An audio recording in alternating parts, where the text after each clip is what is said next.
নতুন চেহারায় শুরু হচ্ছে ইংলিশ প্রিমিয়ার লিগের এবারের মৌসুম। 2024-25 মৌসুমে প্রিমিয়ার লিগে যোগ দিয়েছেন 5 জন নতুন কোচ। এছাড়াও দেখা যাবে নতুন অফসাইড প্রযুক্তি এবং হালনাগাদ হয়েছে আর্থিক নীতি। সূচি প্রণয়নেও এসেছে পরিবর্তন। শুক্রবার থেকে শুরু হচ্ছে ইপিএল এর নতুন মৌসুম, যেখানে দেখা যাবে বেশ কিছু নতুনত্ব। সেই সঙ্গে পরিবর্তন আসছে অনেক কিছুতে।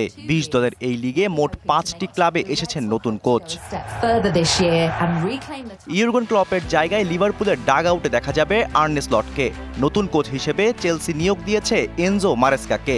আরেক ইংলিশ ক্লাব ব্রাইটন কোচ হিসেবে দলে ভিড়িয়েছে ফাবিয়ান উডজিলাকে। ডেভিড ময়েসের জায়গায় ওয়েস্ট হ্যামের কোচ হয়েছেন হুলেন লোপেতেগি।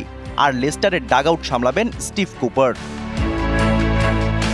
ট্রান্সফার মার্কেটের হিসেব অনুযায়ী এবারের প্রিমিয়ার লিগে 20টি ক্লাব খেলোয়াড় কিনতে এখন পর্যন্ত খরচ করেছে মোট $160 কোটি, যা কিনা স্পেন, ইটালি ও জার্মানির শীর্ষ লিগের সম্মিলিত খরচের সমান। All time Roma. Taste it, love it. অফসাইডের সিদ্ধান্তগুলো দ্রুত নিতে প্রিমিয়ার লিগে এবারই প্রথম দেখা যাবে সেমি অটোমেটেড অফসাইড প্রযুক্তি। অফসাইডের সিদ্ধান্ত নেয়ার ক্ষেত্রে খেলোয়াড়দের শরীরের বিভিন্ন অংশের তথ্য উপাত্ত সংরক্ষণ করা হবে এই প্রযুক্তিতে।